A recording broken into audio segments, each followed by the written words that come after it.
남성교회 헌신 예배를 드릴 때 후안 까롤로스 목사님의 말씀을 잠깐 드린 적이 있습니다.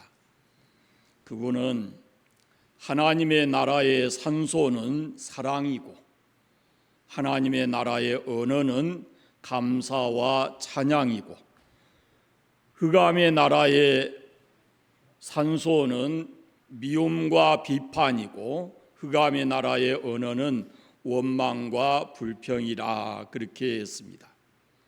그러니까 쉽게 말씀드려 원망과 불평의 삶은 우리를 불행하고 지옥과 같은 삶을 만들고 서로 사랑하고 감사하고 찬양하면서 살아가는 것은 우리의 삶을 천국과 같이 만드는 것이다 라고 말합니다.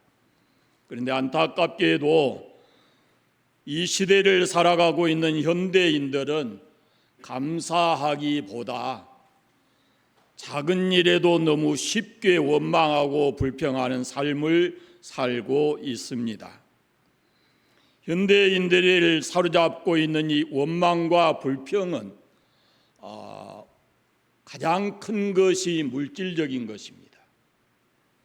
그리고 그 물질적인 것도 상대적 비교를 통해서 오는 것입니다. 내가 저 사람보다 가지지 못해서 원망하고 불평하게 된다라는 말씀입니다. 사람의 행복은 소유에 있지 않고 깨달음에 있습니다. 이 말은 우리의 육체의 본능이나 물질적 소유욕을 채운다 그래서 우리가 행복해지는 것이 아니라는 말입니다. 식욕을 채우고 물질, 명예욕, 권세욕 이런 것을 채우게 되면 내가 원하는 대로 이루게 되면 잠시 동안은 기쁘고 행복할 수 있습니다. 그러나 그것은 일시적인 것에 지나지 않습니다. 지금 배부르지만 배고플 때가 반드시 옵니다. 명예나 권세도 영원하지 않고 잃어버리게 되는 때가 있는데 그때가 되면은 또다시 불행해지고 원망 불평하게 되는 것입니다. 그러니까 이 일시적인 것으로 인해서 잠깐 찾아오는 그 기쁨이 우리의 진정한 행복이 아니다라는 말씀입니다.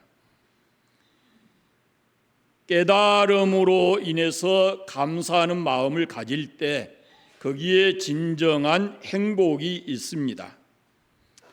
여러분, 우리가 행복을 논할 때 먼저 생각해야 될 중요한 것은 그의 환경이나 그의 마음에 환경이 아니고 그의 마음에 달렸다라고 말씀할 수 있습니다. 제가 새벽 기도회 때 말씀드렸을 것 같은데 그레첸이라고 하는 인도 캘커타의 이 나병을 앓고 두 다리 두 발이 없고 코가 뭉개져 구멍만 남고 눈 얼굴이 전체적으로 균형을 다 잃어버리고 형편없는 사람이 이 사람이 주일이면은 교회가 문을 열면 언제나 교회 가서 그 모습으로 교회를 찾아오는 사람들에게 그 따뜻한 마음을 가지고 행복을 전했다고 합니다.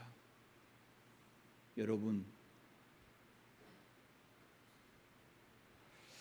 사람의 외적 조건이 그 사람을 진정으로 행복하게 하는 것 아닙니다. 고마운 마음, 감사하는 마음을 가진 만큼 우리가 행복해질 수가 있습니다. 환경이 아무리 좋아도 고마운 마음, 감사하는 마음이 없으면 그건 진정으로 행복한 것이 아니다라는 말씀입니다. 우리가 고마운 마음, 감사하는 마음이 없는 사람의 마음에는 자연히 원망과 불평이 자리를 잡게 되고 그것이 신앙인의 차원에서 보면은 그 원망과 불평이 출애굽기나 이런 말씀들을 보면은 불신앙에서 나오는 행동이다라는 것을 알 수 있습니다. 반대로 감사하는 마음은 깨달음과 겸손에서 오는 것이고 믿음에서 오는 것입니다. 감사는 곧 그 사람의 믿음의 수준이고 그 사람이 가질 수 있는 행복 지수다, 이렇게 말할 수 있습니다. 사람 중에 어떤 이는 받음으로 인해서 감사하기도 하고 어떤 사람은 주면서도 기분 좋고 행복한 사람이 있습니다. 매사에 불평하는 사람, 원망 불평하는 사람이 있고 힘들고 어렵지만 모든 일에 감사하며 살아가는 사람이 있습니다. 그리스도인은 후자여야 할 것입니다. 어떤 환경 속에서도 우리는 감사할 수 있게 되기를 바랍니다. 우리가 진정으로 범사에 감사하고 살려면은 상대적 감사가 되어서는 안 됩니다. 지난주에 잠깐 말씀드렸지만 이 상대적 감사라고 하는 것은 그 감사의 조건이 사라지면 곧 다시 원망하고 불평하게 됩니다. 무슨 말씀이냐면은 얻어서 감사한다면 잃게 되면 또다시 원망하게 되고 웬만큼 가져서 감사할 수 있다면 더 가진 사람을 보면은 또 원망하고 불평하게 되어 있습니다. 그래서 진정으로 우리가 어떤 상황에서도 감사하며 살기를 원한다면은 상대적 비교에서 오는 감사가 아니라 절대적 감사의 삶을 살아야 합니다. 파핀이라는 사람은 세 가지만 있으면 원망 불평할 자격이 없다 그랬는데 그 첫째가 한 끼 양식이 있으면 이고, 두 번째는 오늘 건강하면 이고, 세 번째는 소망이 있으면 원망하고 불평해서는 안 된다라고 말했습니다. 이 파피니의 말대로라면은 오늘 우리는 원망하고 불평할 수 있는 권리가 우리에게 과연 있는가라는 생각이 듭니다. 당연히 없습니다. 우리에게는 세계 모든 나라를 이렇게 비교해 놓고 봐도 우리는 감사할 일이 너무너무 많은 것입니다. 감사할 일이 우리에게는 가득 차 있습니다. 감사하는 마음이 하늘만큼 땅만큼 돼야 합니다. 뒤에 두 번은 제 설교 노트에 없어요. 여러분이 아멘을 안 해서 제가 한 거예요. 당연히 아멘을 해야 되는데 안 하니까 제 노트에 없는 거 제가 두 번 했어요. 우리에게는 감사할 일이 너무 많아요. 우리가 할 수 있는 감사는 세 가지 차원에서 감사할 수 있습니다. 첫째는 물리적인 감사인데 이것은 먹을 것을 주셔서 감사하고 건강을 주셔서 감사하고 우리에게 풍년을 주셔서 감사하고 이런 가장 기본적인 것, 이런 일반적인 감사의 차원입니다. 이것은 예수 믿는 사람이든지 믿지 않는 사람이든지 이 물리적인 감사는 누구라도 다 할 수 있는 겁니다. 두 번째는 철학적인 감사인데 이것은 형편과 처지는 변함이 없이 그대로 바뀐 것이 없어요. 그러나 어느 순간인가 깨닫게 되면은 감사하는 마음이 생기는 겁니다. 그 깨닫는 것, 이것을 철학적인 감사라 이렇게 표현할 수가 있어요. 그 뭐냐면은 전에는 이것이 감사한 줄 몰랐는데 어느 한순간에 깨닫고 보니까 이것이 너무 큰 은혜인 거예요. 전에는 그게 복인 줄 몰랐는데 깨닫고 나니까 하나님의 자녀로 살아간다는 것이 너무 크고 축복된 거예요. 전에는 내가 제일 불행한 줄 알았는데 깨닫고 보니까 나보다 불행한 사람이 세상에 너무 많고 나는 그래도 행복한 삶을 살고 있다라는 걸 깨닫게 되는 거예요. 그 깨닫는 순간에 하나님 앞에 우리가 감사하게 되는 겁니다. 세 번째는 신앙적 차원의 감사인데요. 이것은 예수 믿는 우리에게 반드시 있어야 할 이렇게 감사입니다. 예수님께서 십자가 지시고 내 죄를 속량해 주시고 우리를 구속해서 하나님의 자녀 삼아 주신 것에 대해서 감사하고, 모두가 그 하나님의 은혜고 우리의 삶이 평탄하고 복된 것도 이것이 하나님 우리를 인도하시는 은혜다라는 것을 깨닫고 우리가 그 은혜에 감사하고 살아가는 것입니다. 이 세 가지 중에 신앙적인 감사를 하고 산다면 그 사람은 진정으로 행복한 사람일 수가 있고, 물리적 감사도 하지 못하고 매사에 원망하고 불평하며 산다면은 그 사람은 참으로 불행한 삶이 아닐 수가 없습니다. 우리는 이 세 가지 차원의 감사를 다 할 수 있어야 합니다. 물리적인 감사도 해야 되고, 순간순간 오는 깨달음의 은혜를 알고 감사해야 되고, 더 깊이는 우리가 신앙적 차원에서 생각하면 감사할 일이 너무 많다라는 것입니다.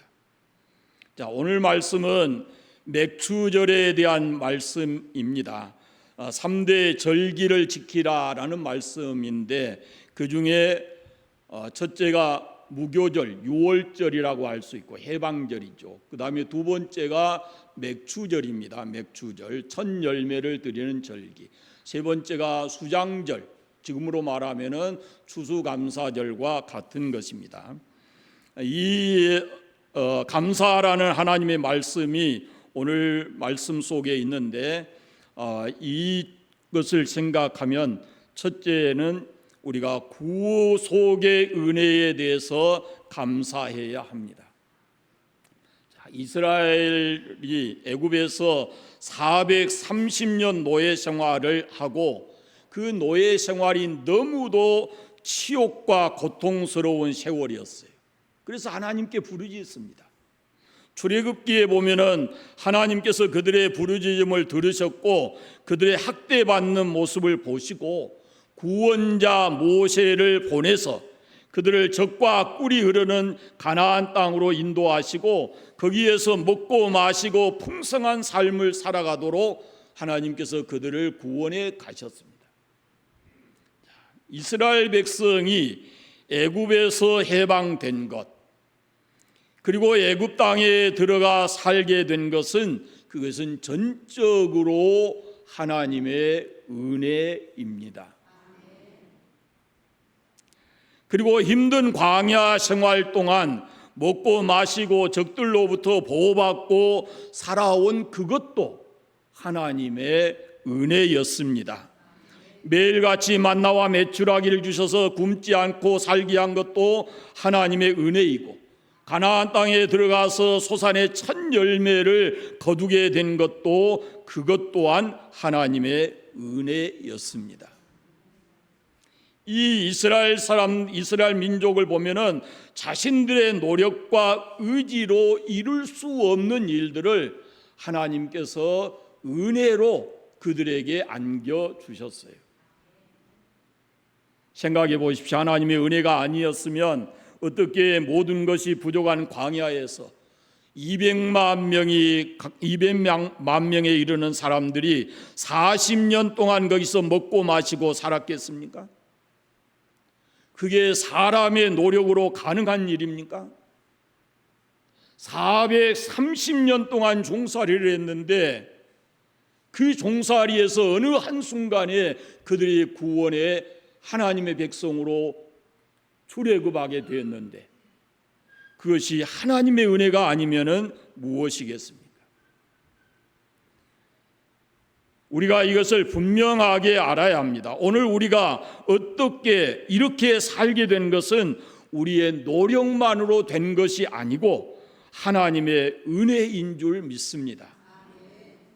이 나라가 해방 역사 속에서 해방을 경험하고 전쟁을 경험하면서도 오늘날과 같이 이렇게 부강한 나라가 되고 세계 모든 민족들이 부러워할 만큼 살게 된 것은, 이것은 하나님이 이 백성들에게, 이 민족에게 주신 은혜인 것입니다.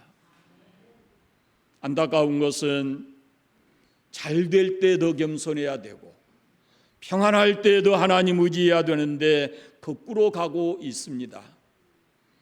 잘 되니 교만하게 되고 평안하니 하나님 떠나게 되고 하나님의 은혜임을 알고 감사해야 되는데 하나님의 이름을 욕되게 하고 있는 이 나라의 모습입니다. 교회 안에 있는 우리는 이 나라 역사 가운데 하나님이 함께 해주신 그 은혜를 잊지 않아야 되고 우리 개개인을 넘어서 이 나라 이 민족에게 베풀어 주신 하나님의 은혜에 감사하고 영광을 올려드려야 합니다. 그리고 우리 개인도 이 구속의 은혜를 생각하면 감사할 일밖에 없습니다. 이스라엘이 그렇습니다. 이스라엘이 가나안 땅에 들어간 것도 하나님의 은혜고 농사의 경험이 40년 동안 광야의 척박한 땅에서 그냥 매일같이 주는 것만 먹고 살았는데 가나안 땅에 들어가서 농사지어서 첫 열매를 거두게 된 것도 그것도 하나님의 은혜인 줄로 믿습니다. 레위기 23장에 보면 이스라엘 자손에게 말하여 이르라 너희는 내가 너희에게 주는 땅에 들어가서 너희의 곡물을 거둘 때에 너희의 곡물의 첫 이삭 한 단을 제사장에게로 가져갈 것이요 그럽니다. 이 말씀을 보면은 맥추절과 이 이스라엘이 소유한 가나안 땅과의 관계를 연결짓고 있습니다. 그러니까 가나안 땅, 그들이 들어가서 사는 땅, 농사짓는 그 농토, 이것은 그들의 소유가 아니고 하나님께서 그들에게 은혜로 주신 것이다 라는 말씀입니다. 여러분, 오늘 맥추절인데요, 이 맥추절을 지키면서 우리가 가장 먼저 우리 신앙 속에 세워져야 될 것이 뭐냐면 지금 내가 가진 것의 진정한 주인이 누구냐라는 겁니다. 내 것이 아님을 알아야 합니다. 맥추절에 우리가 하나님 앞에 진정으로 고백해야 되는 것이 소유에 대한 고백입니다. 내 것이 아니라 모두가 다 주님의 것이고 주님의 은혜였습니다 라는 고백이 우리에게 필요하다라는 말씀입니다. 진정으로 그래야 감사할 수 있습니다. 이것이 하나님께서 나에게 주신 것이며 하나님 이것을 내가 지금 빌려 잠시 사용하는 것이고 언젠가는 이것을 내가 본 소유주에게 돌려드리고 이 세상을 떠난다라는 그 소유에 대한 확실한 신앙적 개념을 우리가 세워야 하는 겁니다. 본 소유주에 대한 인식과 그분이 지금 내게 주신 은혜를 깨달아야 우리가 부족함이 없는 감사의 삶을 살아갈 수 있다라는 겁니다.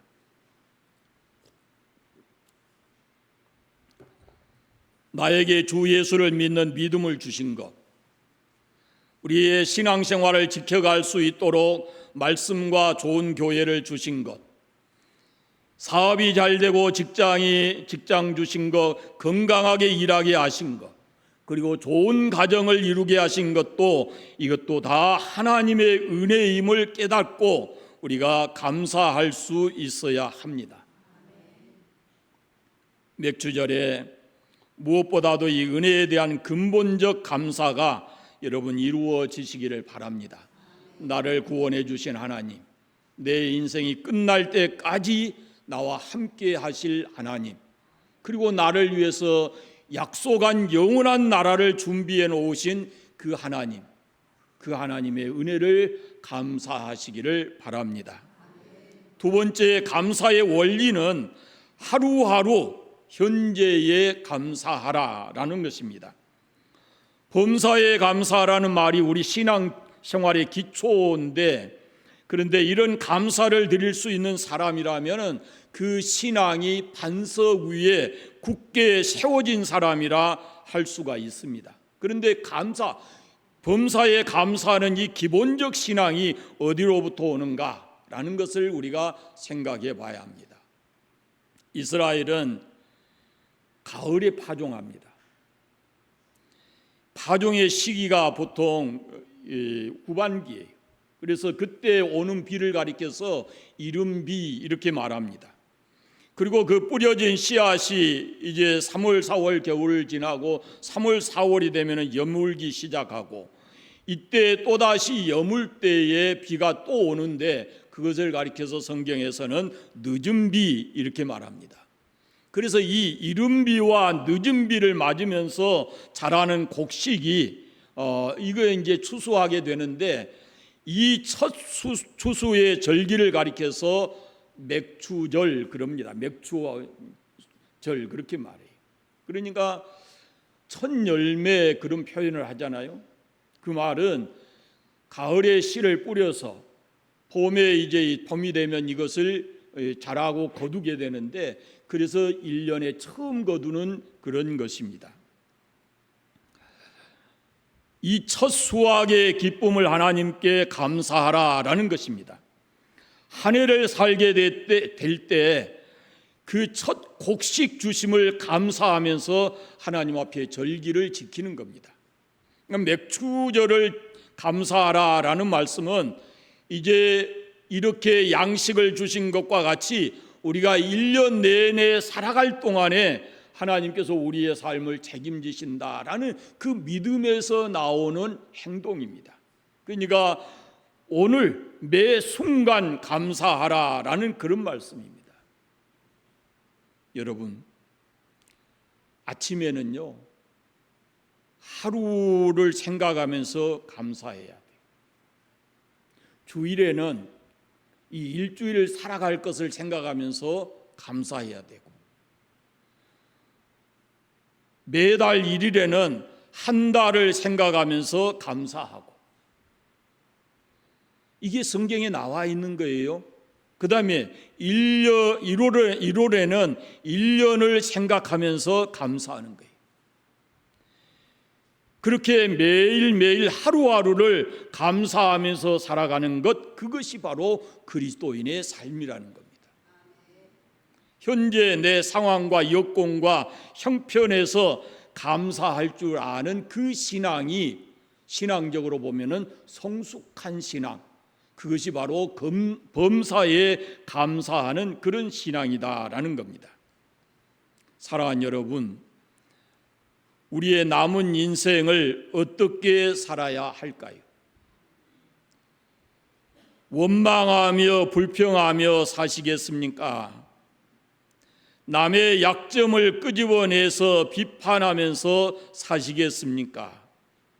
스스로 자신의 삶을 비관하고 부정적인 삶을 살아가시겠습니까?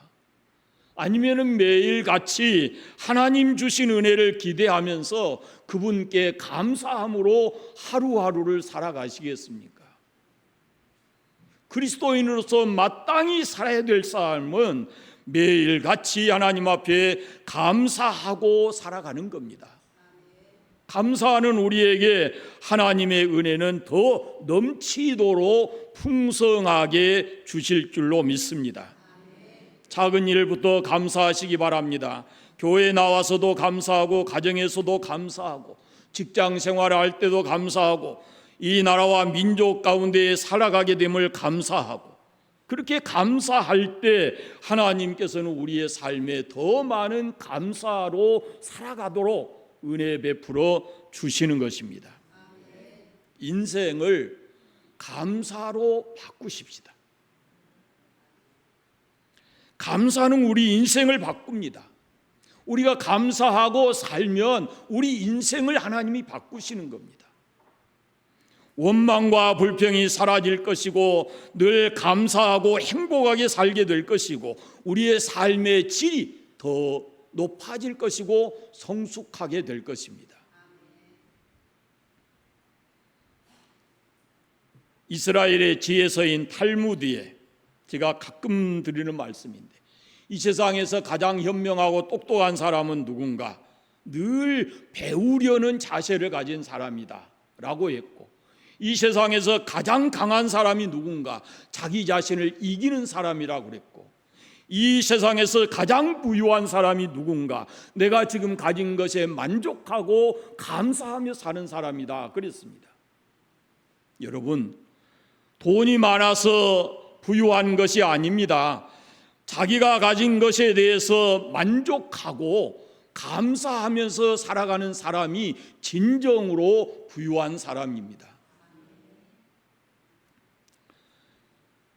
흔히 우리가 신앙생활의 감사에도 세 가지 단계가 있다 그럽니다.